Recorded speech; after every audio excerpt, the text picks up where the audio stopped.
करेंगे 3 बार ओम का उच्चारण। तो दोनों हथेलियां खुली घुटनों के ऊपर, आंखें बंद, एक लंबी गहरी सांस लें और जाने दें। एक और सांस लेते हुए ओम का उच्चारण करें। ओ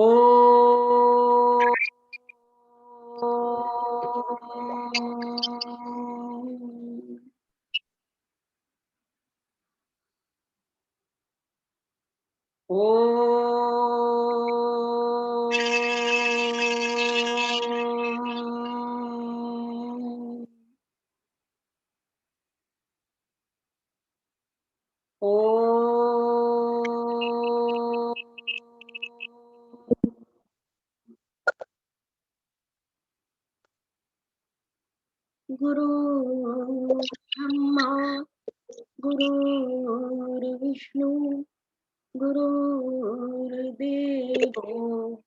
महेश्वरा गुरुर्साक्षात् परम ब्रह्म तस्मै श्री गुरुवे नमः। ओम शांति शांति शांति।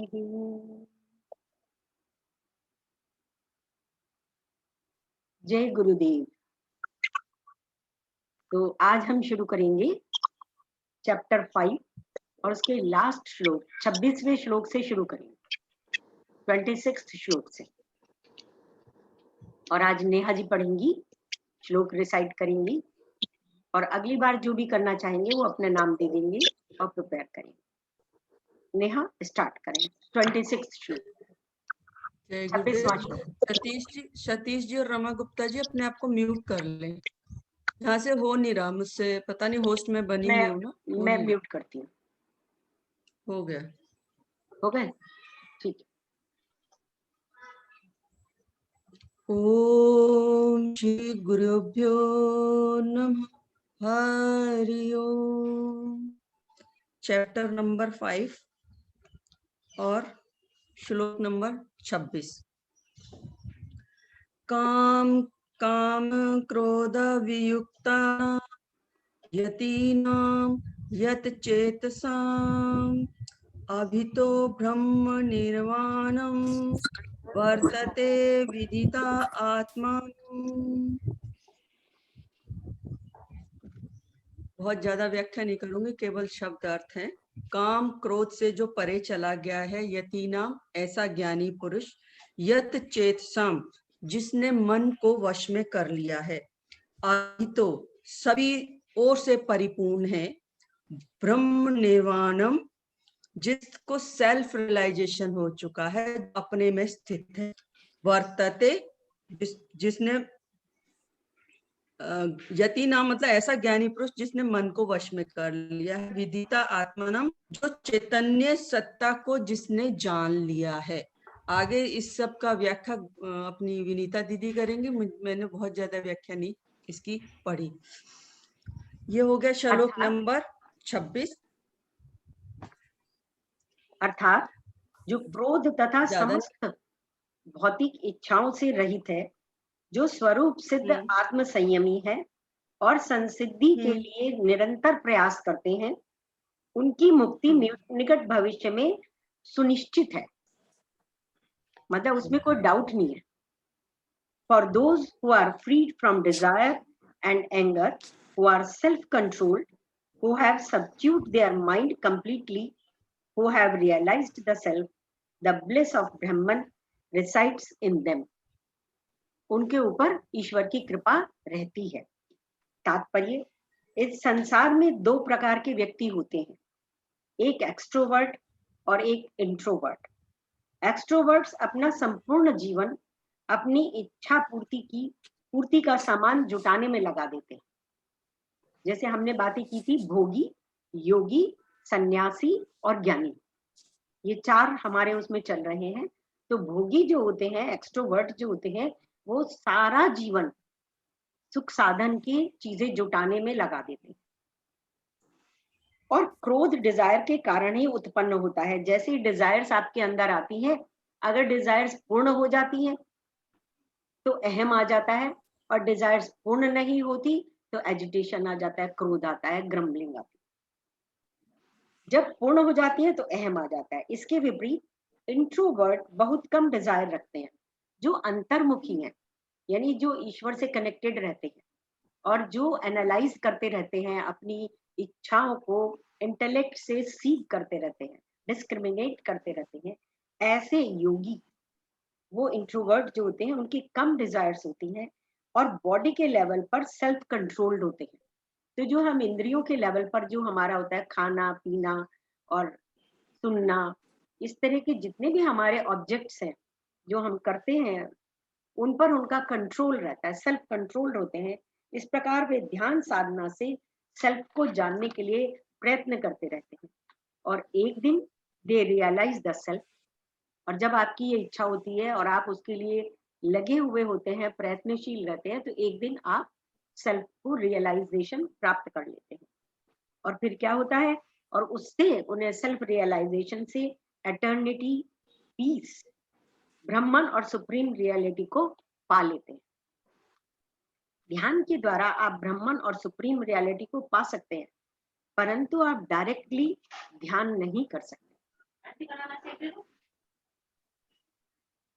जब तक कि आपका माइंड प्रिपेयर एंड क्वालिफाई ना करे। यानी पहले आपको सेल्फ कंट्रोल करना आना होगा। इस चैप्टर के एंड में कृष्णा एक्सप्लेन कर रहे हैं कैसे मेंटल प्रिपरेशन आवश्यक है। अगर आप किसी को ऐसे ही ध्यान में बिठा दो, तो बहुत बार हमने जैसे शुरू में कहीं जाके हम ध्यान कराते हैं, तो लोग हमसे कहते हैं जी जैसे ही आपने ध्यान में बिठाया तो 1000 बातें आनी शुरू हो जाती हैं, कि वैसे बैठ के इतनी बातें दिमाग में नहीं आती, लेकिन अगर ध्यान में बैठा दो तो सारा लगता है कि सारी बातें उसी समय दिमाग में आनी शुरू हो। तो उनका ध्यान ध्यान में न लग के वो सारी जितनी और काम है उनमें लग जाता है। इस चैप्टर के एंड में कृष्णा एक्सप्लेन कर रहे हैं कैसे मेंटल प्रिपरेशन आवश्यक है मेडिटेशन के लिए। चैप्टर 6 में फाइनल फेज ऑफ मेडिटेशन की प्राप्ति सिखाई गई है, कैसे ध्यान करना चाहिए, किस स्थिति में आप ध्यान करने योग्य बनते हैं। 6 चैप्टर का नाम ही ध्यान योग है, मीन्स योगा ऑफ मेडिटेशन। 27 श्लोक नेहा जी रिसाइट करें। 27 श्लोक।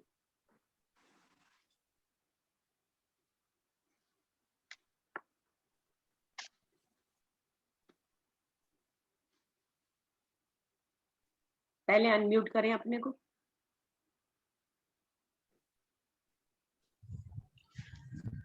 स्पर्शन कृत्वा बहिर्बाह्यान् चक्षुः चैव अंतरे भ्रुवो प्राण प्राणौ समो कृत्वा नासाभ्यंतरे चारिणौ। इसवा भी साथ ही पढ़ दीजिए। दूसरे भी यतेन्द्रिय मनोबुद्धि मुनि मोक्ष्याण विगतेच्छा भय क्रोधो यह सदा मुक्त एव सह। ये दोनों 27-28 श्लोक में एक ही बात को आगे प्रमोट किया गया है, इसलिए इकट्ठा ही पढ़वाया है। अर्थात समस्त इंद्रिय विषयों को बाहर करके अगर हमें ध्यान करना है, अगर हमें ईश्वर प्राप्ति करनी है, अगर हमें जन्म मरण के जो चक्कर है बार बार जिसकी वजह से हम आते हैं, उससे मुक्त होना है, तो उन्होंने क्या कहा है, समस्त इंद्रिय विषयों को बाहर करके, जो भी इंद्रियों के द्वारा आकर्षण के विषय हैं उनको बाहर रखें, दृष्टि भौं के मध्य में रखें। जैसे बताते हैं ना, गुरु जी भी ध्यान कराते हैं, तो दृष्टि को कहाँ रखना है, भौं के मध्य, आज्ञा चक्र पर केंद्रित करके प्राण तथा अपान वायु को नथनों के भीतर, नोस्ट्रल्स के भीतर, प्राणापानो समव कृत्वा, उसको बीच में रख के सम करना है। और इस तरह मन इंद्रियों तथा बुद्धि को वश में करके जो मोक्ष का लक्ष्य बनाता है, वह योगी इच्छा, भय तथा क्रोध से रहित हो जाता है। जो निरंतर इस अवस्था में रहता है वह अवश्य ही मुक्त होता है। In English, shutting out external contacts, fixing the gaze as though between the eyebrows, equalizing the flow of incoming and outgoing breaths in the nostrils, having the senses, mind and intellect controlled with liberation as the goal, the sage free from desire, anger and fear, is verily liberated forever. इन दोनों श्लोकों में ध्यान की पूर्व अवस्था कैसे होनी चाहिए, ध्यान से पहले हमारे माइंड की क्या अवस्था होनी चाहिए, वो एक्सप्लेन की गई है। ध्यान मोक्ष की प्राप्ति का फाइनल स्टेप। सब जगह ये बताया गया है कि पहले आप बाह्य शरीर पर, वातावरण पर, इन सब पर नियंत्रण करें, इंद्रियों पर नियंत्रण करें, फिर मन बुद्धि पर नियंत्रण करें, कंट्रोल करें, तब ध्यान में बैठे। इसमें ध्यान को एक ही सिलेक्टेड पॉइंट सेल्फ रियलाइजेशन पर फोकस करना है। अब ये जो अंतिम स्टेप है दैट इज ध्यान। अब इसमें आपको एक चीज पर फोकस करना है, दैट इज मोक्ष, कि मुझे मोक्ष प्राप्ति हो जाए। दोबारा में आवागमन के चक्कर में ना रहो, सिंगल पॉइंटेड फोकस।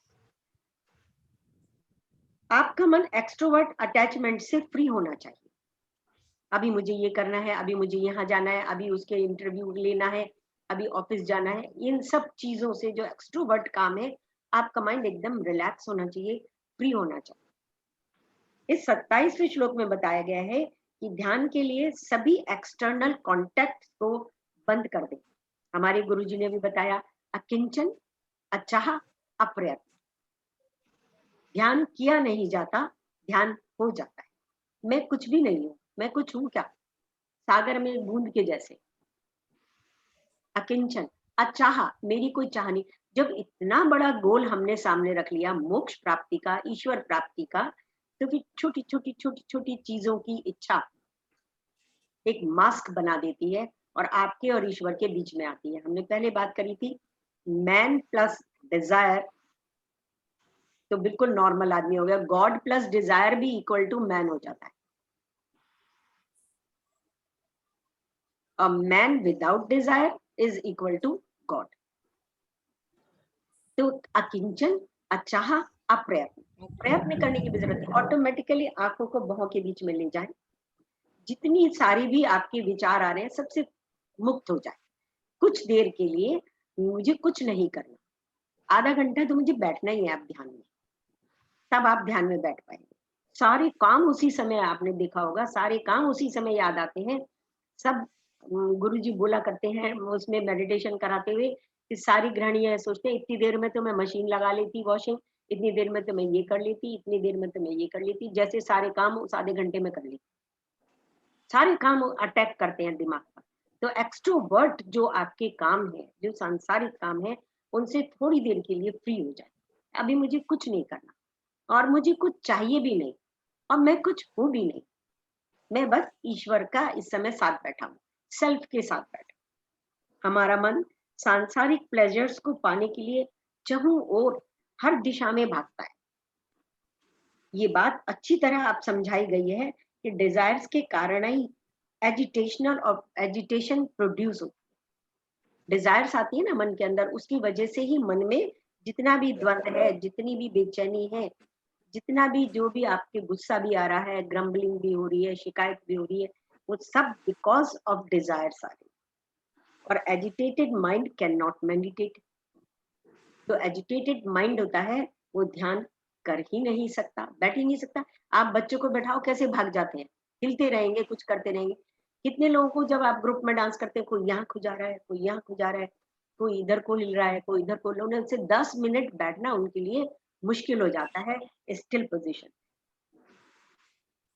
ध्यान करने से पूर्व तीनों योग, कर्म योग, भक्ति योग और ज्ञान के द्वारा आप अपने डिजायर्स को सबड्यू कर लें, अपने डिजायर्स को सबड्यू कर लें और इंटेलेक्ट के द्वारा डिस्क्रिमिनेट करते जाएं। जो भी आलतू फालतू की डिजायर्स आ रही हैं, आप जिस समय चिंतन मनन करते हैं, डिस्क्रिमिनेट, उनको हटा दीजिए, डिलीट कर दीजिए, लेट गो कर दीजिए। माइंड एंड इंटेलेक्ट को कंट्रोल करें। विषय से अभिप्राय है, सावधान, सांसारिक ऑब्जेक्ट्स और बीइंग विष है।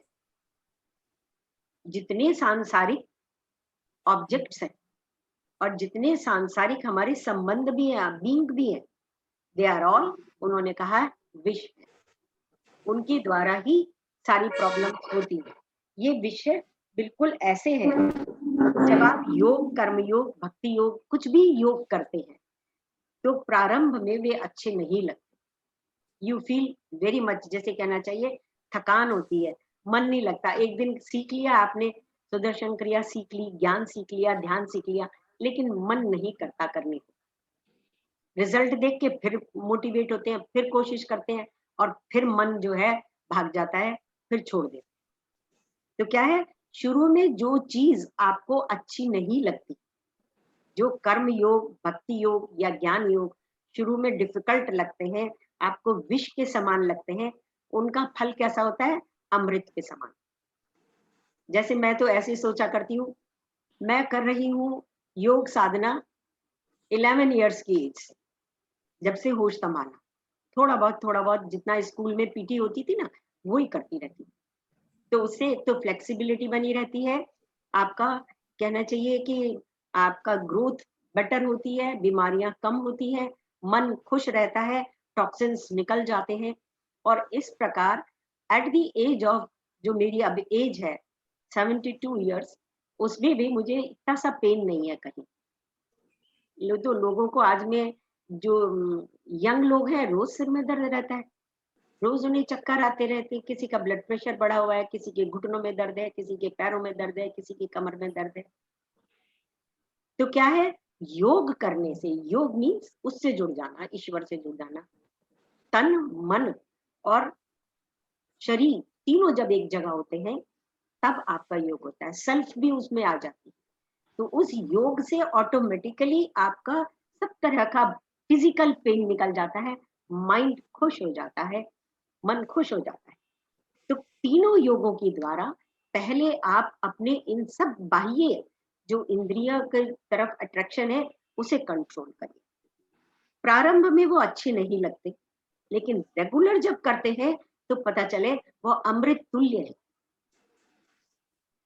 लोग एक रसगुल्ला खाने में कितने परेशान होते हैं कि एक रसगुल्ला नहीं खा सकते, इतना इतना खाते हैं बच्चे आजकल के, अपने तो बैठ के 2-3 खा लेते हैं।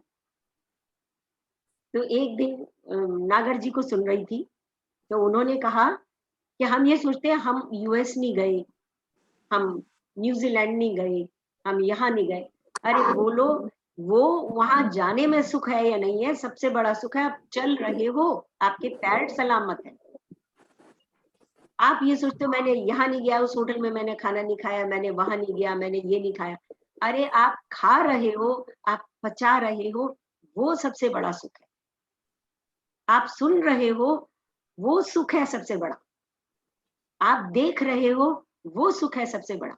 ये जो हम सोचते हैं ना, हमने हमें ये नहीं किया, हमने ये नहीं किया, हमने ये नहीं किया, बोले कि सबसे बड़ा तो यह है कि आपके सारा शरीर के जो फंक्शन है वो प्रॉपर हो रहे हैं। आप सबसे ज्यादा देखिए खाने का मन आपका, मुझे बीच में किसी ने बता दिया था कि आपको एंजियोग्राफी करानी पड़ेगी 97 में। स्पॉन्डिलाइटिस का पेन हुआ तो उन्होंने कहा कि आपको एंजियोग्राफी करानी पड़ेगी, ये तो आपको हार्ट का पेन लग रहा है। तो खाने की मेज पे बच्चे हाथ से जो है, मुझे तो पराठा और पूड़ी और ये सब अच्छा लगता था, तो खाने की मेज पे वो मुझे सूखी रोटी मिलने लगी, मिठाई भी एक तरफ चली जाती थी और कुछ खाने को नहीं देते थे। मैंने कहा बड़ी मुश्किल आ गई भैया, जल्दी से एंजियोग्राफी कराओ। 100% क्लियर, 100% सारी वेन्स क्लियर, जरा सी भी इतनी सी कंप्लेंट नहीं। अभी जब मैंने 4 साल पहले अपना टेस्ट कराया तो बताइए, मेरा डी कैल्शियम और कैल्शियम और ये सब इतना ज्यादा कि डॉक्टर हाथ जोड़ के प्रणाम कर रहा कि कमाल है जी, है ना। मगर नेहा को शायद पता भी है 75%। तो मैंने कहा ये कैसे हुआ मुझे नहीं पता, लेकिन मेरे साथ भी कुछ ऐसा ही हुआ। हाँ, तो क्या है, नियमित इस योग से जो हम करते हैं और जो प्राणायाम करते हैं, प्राणों में प्राण समाहित करना। गुरुजी ने हर सांस के साथ हम 4 में प्राण लेते हैं, फिर उसे समाहित करते हैं। हर हमारा जो सुदर्शन क्रिया से पहले जो प्राणायाम भी सिखाया गया है, जो उज्जयी श्वास के साथ सिखाया गया है, हर सेल को चार्ज कर देता है। कितने लोगों को इस एज में फॉरगेटफुलनेस होने लग जाती है, भूलने लगते हैं। एंड यू आर फ्री, क्योंकि आप रोज नाड़ी शोधन प्राणायाम करते हो, रोज आप प्राणायाम करते हो। प्राणों में प्राणों को समाहित कर, दोनों भावों के बीच में आपने अपनी दृष्टि को लगाया, क्योंकि दृष्टि जो है आंखों की, अभी इसमें पढ़ के ही बताऊंगी क्योंकि मैं ऐसे बीच में बोलने लग जाती हूँ तो डबल हो जाता है। तो दृष्टि जब आपकी नीची हो, जब दृष्टि झुकी हो नजर, तो शर्म कही जाती है। और शर्म कब आती है? एक तो शर्म शर्म के जैसी होती है, और एक जब हमने कोई अमर्यादित काम किया हो, चोरी की हो, कोई रूल्स तोड़ने वाला काम किया हो, तो आंखें नीची हो जाती है। और आंखें बराबर के लेवल पे कब आती है? या तो प्रेम में आती है, नैन लड़ जावा मनवा माँ खटक हुई बिक्री, है ना, या गुस्से में आती है, क्रोध में आंख मिला के आप बात करते हो, देख लूंगा। और जब आंखें ऊपर जाने लगे तो वहां डिवोशन होता है, ग्रेटिट्यूड होता है। अब आप कभी भी ईश्वर से प्रार्थना करोगे, किसी के लिए भी थैंकफुल होगे, तो ऐसे सोच के आपकी यहाँ ऑटोमेटिकली आंखें यहाँ जाएंगी, आप बंद आंखें, मन की आंखें, तो दैट इज ग्रेटिट्यूड, डिवोशन, है ना। तो इस तरीके से आंखों की एक अलग जो पहचान है, कि आंखों से कुछ भी नहीं छुपता। आप किसी को देखकर बता सकते हो कि ये गलत झूठ बोल रहा है या सच बोल रहा है। तो जब आप योग, कर्म योग, भक्ति योग व ज्ञान योग प्रारंभ करते हैं, तो प्रारंभ में वो अच्छे नहीं लगते, विष के समान कष्टप्रद लगते हैं, ओफो अभी तो ये भी करना रह गया। परंतु अंत में अमृत के समान शुभ फलदायी होते हैं, अमृत के समान। जो कार्य प्रारंभ में अच्छे लगते हैं, देर से सोकर उठना, योग ना करना, ईश्वर का धन्यवाद ना करना, फास्ट फूड खाना, कोका कोला पीते रहना, मैगी खाते रहना, वो अंत में दुखदाई हो, पेट की बीमारियां हो जाती। फास्ट फूड की ऐसा एडिक्शन लगता है कि उन लोगों के बच्चों की जो डाइजेस्टिव सिस्टम है बिल्कुल खराब हो जाते हैं। तो जान लीजिए, जिन कार्यों से आपको इंस्टेंट प्रसन्नता मिल रही है कि बड़ा मजा आएगा, चलो अल्कोहल पीते हैं, बड़ा मजा आता है थोड़ी देर के लिए, वो अंत में दुखदाई होते। चिंतन कीजिए, विचारों का मंथन कीजिए। हमने जाना मंथन में भी पहले विष निकला। ये जितनी सारी चीजें हैं, विषय जो हमें अट्रैक्ट कर रहे हैं, दे आर ऑल विष। इसलिए सभी बाह्य इंद्रियों से संबंधित सुखों पर, मन बुद्धि पर कंट्रोल की प्रैक्टिस करने के पश्चात ही आप ध्यान करने के लिए क्वालिफाई करते हैं। अपनी इंद्रियों के वश में जो जन है, वो ध्यान को भूल जाए। अब इंद्रियों के वश में कैसे है? चाय की अगर हमें लत है, एक तो आदत होती है भी 1-2 कप पी लिया आपने दिन में, एक लोगों को लत होती है कि अगर चाय ना मिले तो टॉयलेट ही नहीं जा सकते सुबह, दैट इज एडिक्शन। या शाम को चाय नहीं मिले तो सिर में दर्द हो जाएगा, तो हम उसके वशीभूत हो गए। इसी तरीके से मैगी है, इसी तरह फास्ट फूड है, इसी तरह अल्कोहल है, जितनी भी ये चीजें हैं जिनके आप वशीभूत हैं, तो परवश हैं आप, तो आप ध्यान में नहीं बैठ सकते। शांत मन से ही ध्यान में बैठा जा सकता है, वरना आपके मन में विचार आता रहेगा, आज तो पेट साफ नहीं हुआ, आज तो मुझे चाय नहीं मिली, है ना, ऐसे विचार आते हैं। जब मन से ये विषयों के विचार निकलेंगे, तभी तो परम को पाने के विचार वहां आएंगे। जब आप कूड़े को बाहर निकालेंगे, वहां स्पेस होगी, वहां बैड स्मेल नहीं होगी, तभी तो शुभ विचार और खुशबू आएगी, नहीं? अच्छे परम की प्राप्ति का मार्ग ध्यान है, और ये हम सबको इतने समय में, इस एज तक पहुंचते पहुंचते ये पता चल गया कि परम की प्राप्ति का मार्ग ध्यान है। तो छोटी छोटी डिजायर्स को क्यों करना? उसमें बैठते हैं, मुझे यश मिल जाए, मुझे धन मिल जाए, मुझे मेरा ये काम हो जाए, मेरा वो काम सब कुछ जब नदी सागर बनने जा रही है, जब आप सागर बनने के लिए बैठ गए हो, वन पॉइंटेड सेल्फ हो गए हो कि मुझे ये अचीव करना है, तो फिर छोटी छोटी डिजायर्स के लिए क्या ध्यान करना उचित है? क्या ईश्वर से वो छोटी छोटी डिमांड करनी उचित है? तो वो हमने पहले बात की थी कि जब आपके मन की वो स्थिति हो जाती है कि आपने सारी जितनी ये बाह्य एक्सट्रोवर्ट जो हमारे अट्रैक्शंस हैं, इन पर कंट्रोल कर लिया होता है, तो आपके अंदर सातों चक्रों पर क्लींजिंग हो जाती है। आप वो एनलाइटेंड की स्थिति में आने लगते हैं। आपका ऑरा ऐसे हो जाता है, जो काम चाहते हो, जहां जाते हो, स्वतः काम होने लगते हैं। अभी तो एनलाइटेंड हुए भी नहीं पूरी तरह, खाली किंडलिंग हुई है छोटी सी, छोटे छोटे आपके जो चक्रास है उनमें थोड़ी किंडलिंग हुई है, दिया जला है, तभी होने लग जाते हैं। तो सोचिए अगर ईश्वर की प्राप्ति हो गई तो क्या आलम होगा। ये स्पिरिचुअल जर्नी है, इसमें अकेले ही चले चलो, मत सोचो कि वो नहीं करता तो मैं भी ना करूं। कितने लोग हैं, कितने करोड़ों की आबादी है, कितने जन कर रहे हैं। गीता का ज्ञान सबको पता है कि कृष्णा के अपने मुख से निकले हुए वचन है, कितने लोग गीता सुन रहे हैं। इसमें किसी से कोई कंपटीशन नहीं है। हर कंपटीशन, आप डॉक्टर बनते हो, आप इंजीनियर बनते हो, या आप किसी भी लाइन में जाते हो, कितना कंपटीशन है। लाखों लोगों में से एक सीट आपको सबसे फाइट करके लेनी पड़ती है, ऐसे नहीं मिल जाती आपको सीट। कितनी मेहनत करते हो, कितने उसके लिए प्रयत्न करते हो, तब जाके आप उसमें सिलेक्ट होते हो। पर अध्यात्म में कोई कंपटीशन नहीं है। कोई नहीं आता कि उसने इतना अचीव कर लिया तो मैं कर लूं, कोई कंपटीशन नहीं है। और आएगा भी तो वो अपना करेगा, आपको नहीं परेशानी होगी उससे। एक ही से लड़ना है आपको अध्यात्म में। किससे लड़ना है?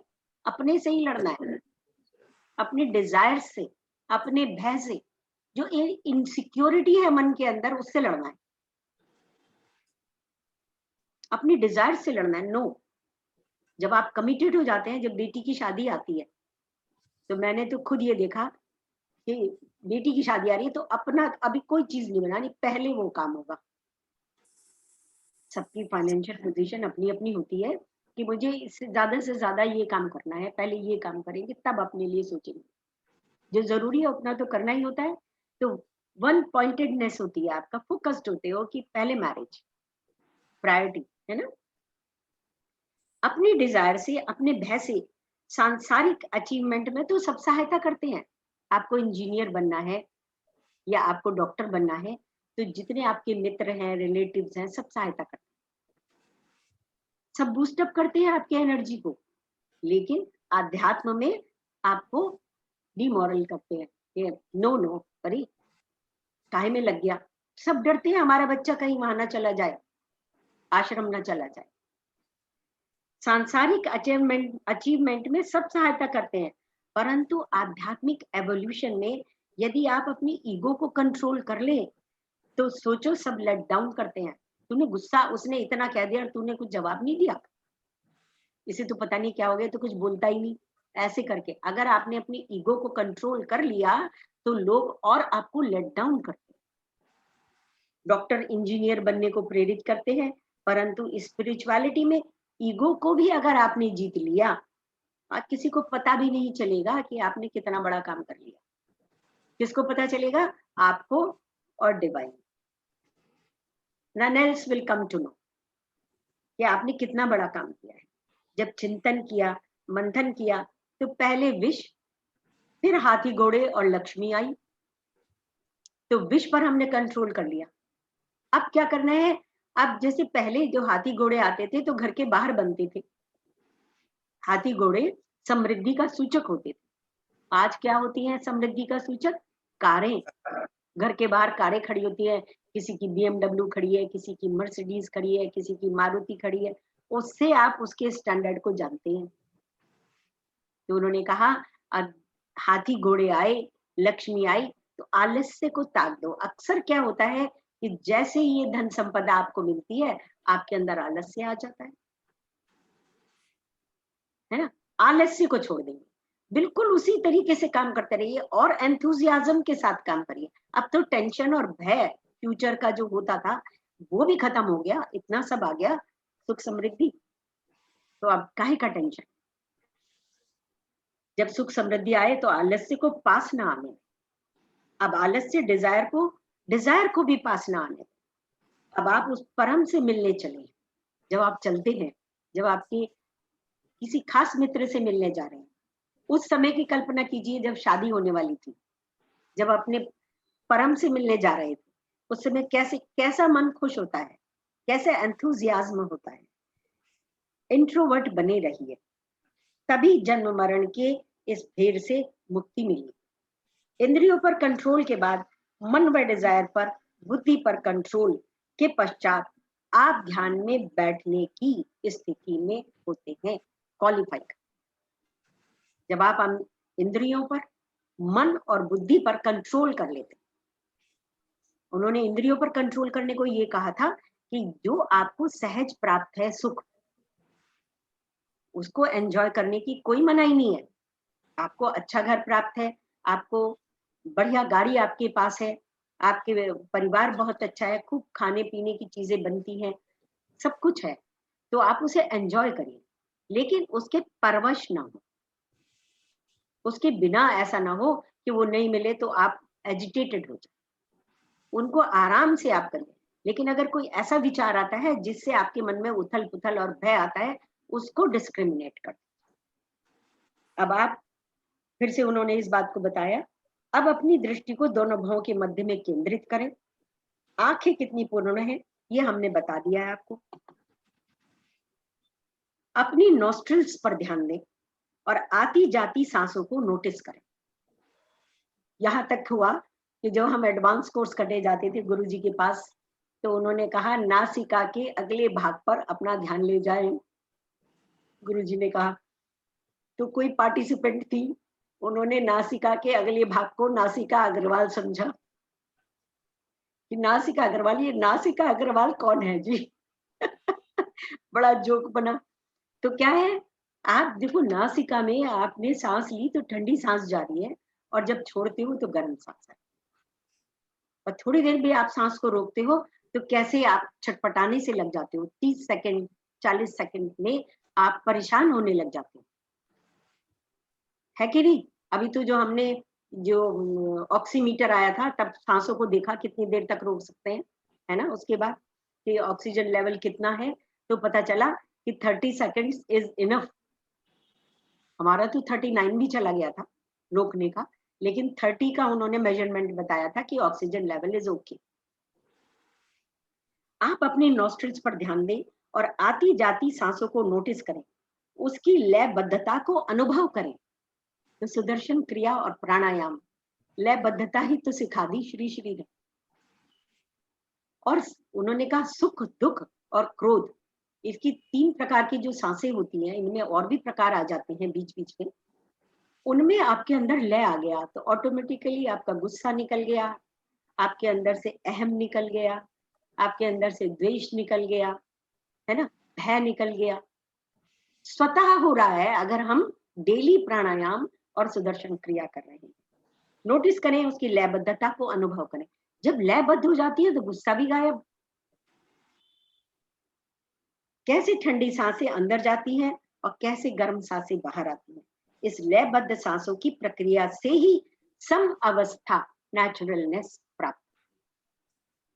ये ना आपके अंदर क्रोध रहा, ना आपके अंदर ईगो रही, ना आपके अंदर द्वेष रहा, ना आपके अंदर राग रहा, अति नहीं रही, थोड़ी थोड़ी मात्रा तो है अंदर, but you have a control on them.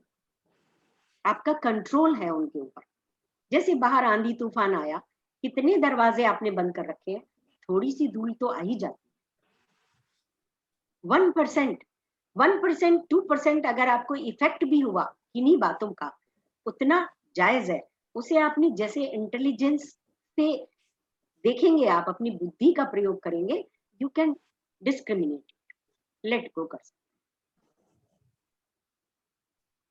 ध्यान में बैठने के लिए अपने लेग्स को फोल्डेड करके पालती मार के बैठे, कमर गर्दन सीधी रखें और मसल्स को रिलैक्स रखें। अपनी सांसों को इक्वलाइज करें, सम करें, बड़े आराम से। जैसे कि भाग के आते हैं तो सांसें अव्यवस्थित होती हैं, आप जंप कर रहे हैं, आपके अंदर क्रोध आ रहा है, आपके अंदर कोई द्वेष आ रहा है, तो आपकी सांसें नॉर्मलाइज नहीं रहती, आपकी सांसें ऊपर नीचे होने लग जाती हैं।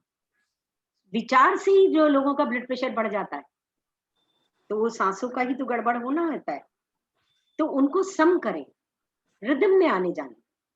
यदि सांसों को प्रॉपर रेगुलेशन के साथ लेंगे तो ध्यान के लिए वो कंड्यूसिव वातावरण होगा। अगर सांसें आपकी नॉर्मल है तो क्या है, जब भी हम किसी इंटरव्यू के लिए जाते हैं, जब भी किसी काम के लिए जाते हैं, ऐसे ऐसे कुछ कुछ होता है। यहाँ तक होता है कि आप बेटी के लिए लड़का देखने जा रहे हो तो भी कुछ कुछ ऐसे होता है, धड़कता सा है दिल। तो क्या करें, लंबी गहरी सांसें लें, अपनी सांसों को नॉर्मलाइज करें, ईश्वर का ध्यान करें, तो आप सम अवस्था में आ जाए। ध्यान के लिए वो कंड्यूसिव वातावरण बन जाता है। अपने माइंड को, कंसंट्रेशन को दोनों भावों के बीच में स्थिर कर। ये 27 श्लोक में बताया गया है। ये पोजीशन डिवोटी की स्थिति होती है और भक्ति भी ध्यान को कंड्यूसिव बनाती है। और उसके साथ भक्ति हो इन सब बातों के साथ में कि आपने बाह्य जो आकर्षण है उनसे अपने आप को, उनको सबड्यू कर दिया है, आपने अपने मन पर और अपनी बुद्धि पर भी कंट्रोल पा लिया है। अब आप ध्यान की स्थिति में बैठे हैं और भक्ति आपके अंदर है। ऐसे आप भक्ति से सोच रहे हैं, बस भक्ति में बैठे हैं कि this time I am doing meditation, I am with my self, मैं सेल्फ के साथ हूँ, डिवाइन के साथ हूँ। तो ये कंड्यूसिव हो जाता है।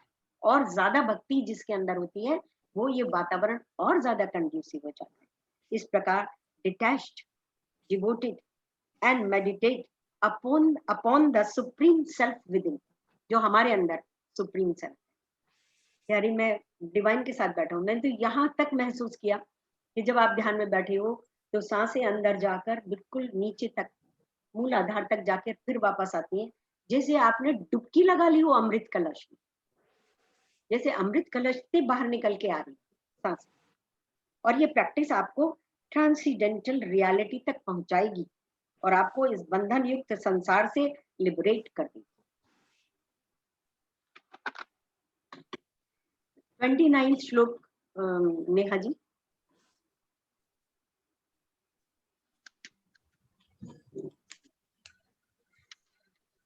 भोक्तारं यज्ञतपसां सर्वलोक महेश्वरं सुहृदयं सर्वभूतानां ज्ञात्वा मां शांतिमृच्छति।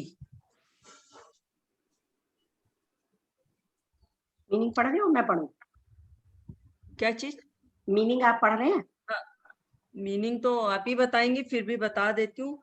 यज्ञ तपसा मतलब सब यज्ञों और तपों का ज्ञाता, भोक्तारम भोगने वाला, सर्वलोक महेश्वरम मतलब सभी लोकों का जो महेश्वर है मतलब ईश्वर, माम मुझे, सर्वभूता नाम सभी प्राणियों का, सुहृदम ज्ञात्वा जो आत्मीय है, जो सुहृद मतलब अपना है, अपने को मतलब सेल्फ रियलाइज, मीन्स मित्र, मित्र जैसे जानता है। शांति ऋच्छति योगी जन, शांति को प्राप्त करने वाले योगी जन। मुझे समस्त यज्ञों तथा तपस्याओं का परम भोक्ता, कृष्ण बोल रहे हैं, कृष्ण वाच है, मुझे समस्त यज्ञों, जितने भी यज्ञ हो रहे हैं संसार में, और तपस्या, जो भी तपस्या कर रहे हैं, उसका परम भोक्ता कौन है? समस्त लोकों में तथा देवताओं का परमेश्वर एवं समस्त जीवों का उपकारी एवं हितैषी जानकर मेरे भावनामृत से पूर्ण पुरुष भौतिक दुखों से शांति लाभ करता है। तो जितना भी आप जिसकी भी आराधना कर रहे हैं, जिसकी भी पूजा कर रहे हैं, आइडियल जो आपके देवी देवता हैं, किसी इच्छा पूर्ति के लिए आप माँ लक्ष्मी की आराधना कर रहे हैं, कोई दुर्गा की आराधना कर रहे हैं, कोई शिव की आराधना कर रहे हैं, कोई गणेश की आराधना कर रहे हैं, संपूर्ण किसको जा रहा है? जो उसका भोक्ता कौन है? कृष्ण, परम परब्रह्म जिसे कहते हैं, that is Krishna. Having known me as the enjoyer of sacrifices, जितने भी सेक्रीफाइसेस हो रहे हैं, यज्ञ हो रहे हैं, उनमें जो समिधा पड़ रही है, या जितना भी कार्य आप कर रहे हैं, यज्ञ, यज्ञ हमने बताया जीवन में जितने भी कार्य हम करते हैं वो भी यज्ञ ही। ऑस्टेरिटीज, जितना उसमें समिधा पड़ रही है, जितना उसमें कर्म हो रहा है, जितना उसमें विचार पड़ रहे हैं, the supreme Lord of all world, the friend of all beings, मैं सबका मित्र हूं। सबके अंदर सेल्फ है और सेल्फ सबका मित्र है। ही अटेन्स पीस, और जो ये जान जाता है कि मेरे अंदर सेल्फ मेरा मित्र है, मेरे भगवान है, ही अटेन्स पीस, उसको शांति प्राप्त हो जाती है।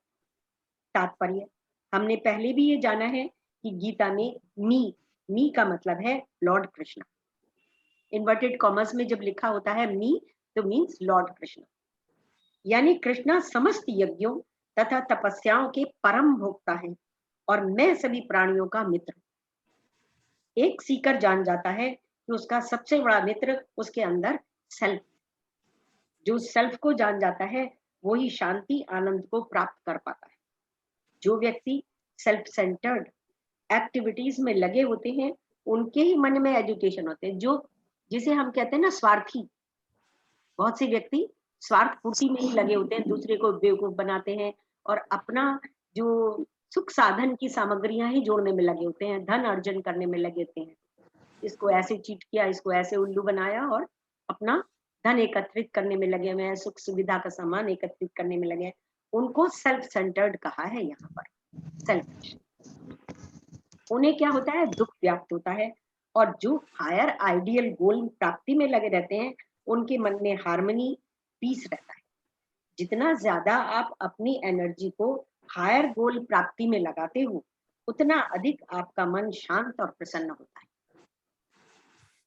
और इस प्रकार सेल्फ से अट्यून होने पर आपने कभी सेल्फ की भाषा, सेल्फ की ऑर्डर सुना है? सेल्फ का विचार, जो आपके विचार आते हैं उसमें सेल्फ का ध्यान सुना है कि सेल्फ ने कुछ बोला हो आपसे?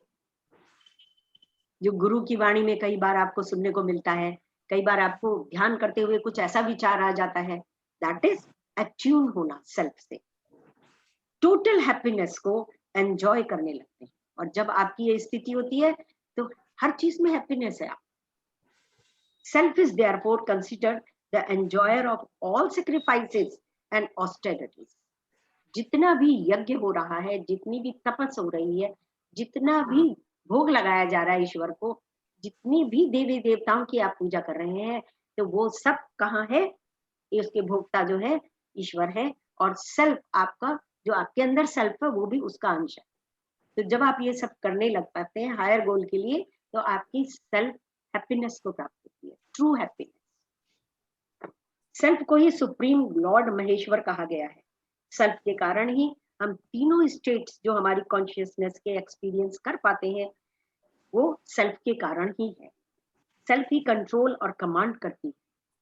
मैंने तो देखो एक एक्सपीरियंस मुझे हुआ, एक बार मैं ध्यान में बैठी थी और बड़ी प्रॉब्लम चल रही थी। एक बंधु हमारे थे, उनकी सहायता की वो चल रही थी प्रॉब्लम।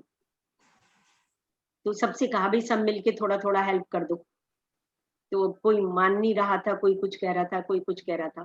तो ध्यान में बैठी थी तो कंठ से, सेल्फ ने कुछ किया नहीं किया, इसको सेल्फ मान सकते हैं या ध्यान की स्थिति में सेल्फ से आवाज आई, तुम भी तो कुछ कर सकती हो, तुम भी तो कुछ कर सकती हो। एकदम से मैं चौंक गई, ये आवाज कहाँ से आई? तो आई बिलीव किए सेल्फ से आवाज आई।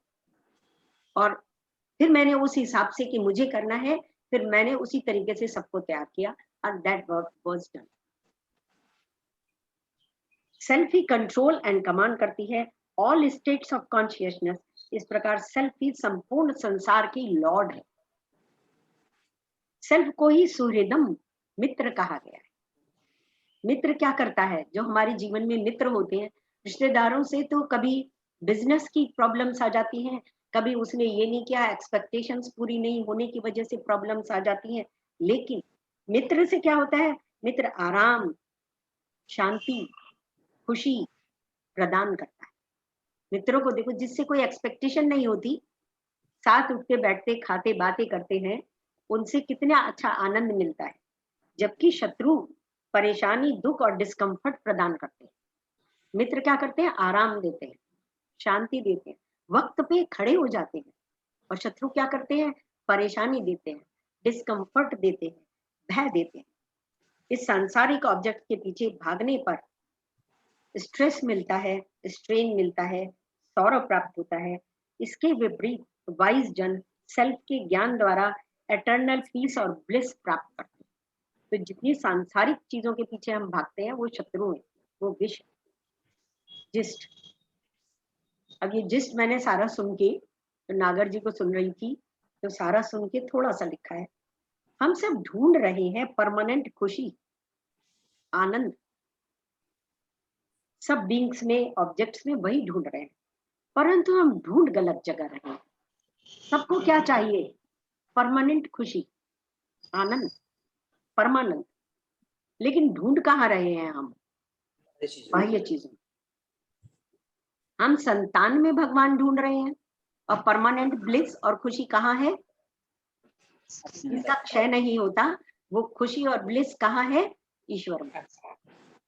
और हम ढूंढ कहाँ रहे हैं? संतान में, पति में, पत्नी में, माता पिता में, भाई बहनों में, मित्रों में, संबंधियों में।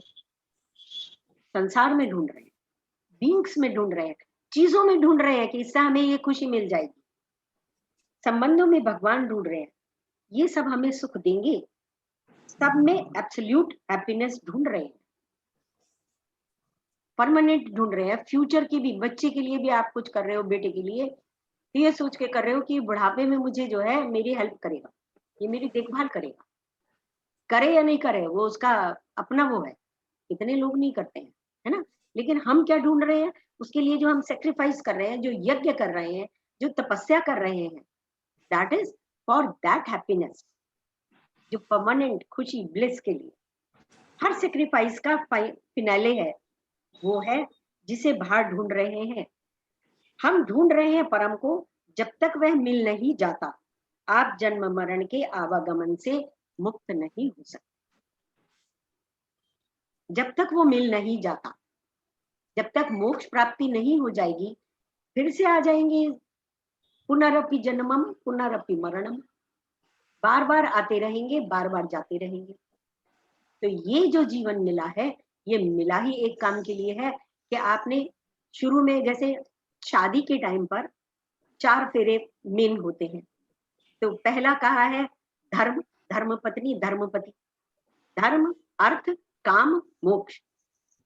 अर्थ दूसरा है कि फाइनेंसेस को आप अपने वो करिए, फाइनेंस कमाइए, है ना, समृद्धि प्राप्त करिए, क्योंकि गृहस्थी में बहुत सारे खर्चे करने पड़ जाते हैं। पता नहीं, सारे रिलेशंस को हर जगह कुछ ना कुछ फाइनेंसेस की जरूरत होती है। फिर उन्होंने कहा काम, अपनी इच्छाएं पूर्ण करिए। इच्छाओं की पूर्ति के साथ साथ ही बच्चे हो जाते हैं, उनका विवाह शादी या ऑब्लिगेटरी ड्यूटी करिए। उसके बाद मोक्ष, चौथे फेरे में लड़का आगे हो जाता है, लड़की पीछे हो जाती है, कि मोक्ष में वो सहायता करेंगे। तो हमारा जन्म हुआ ही इसलिए है।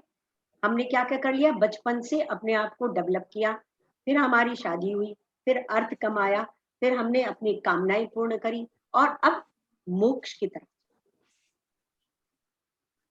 29वें श्लोक में लॉर्ड कृष्णा ने अपने को मित्र भी बताया है, जो वाकई आपको समय समय पर आराम, खुशी प्रदान करता है। तो इस तरीके से ढूंढ तो रहे हैं हम परम को, पर ढूंढ बाहरी जगत में रहे हैं, चीजों में ढूंढ रहे हैं, रिश्तों में ढूंढ रहे हैं, माता पिता बेटा बेटी में ढूंढ रहे हैं, जबकि कहाँ है? अंदर।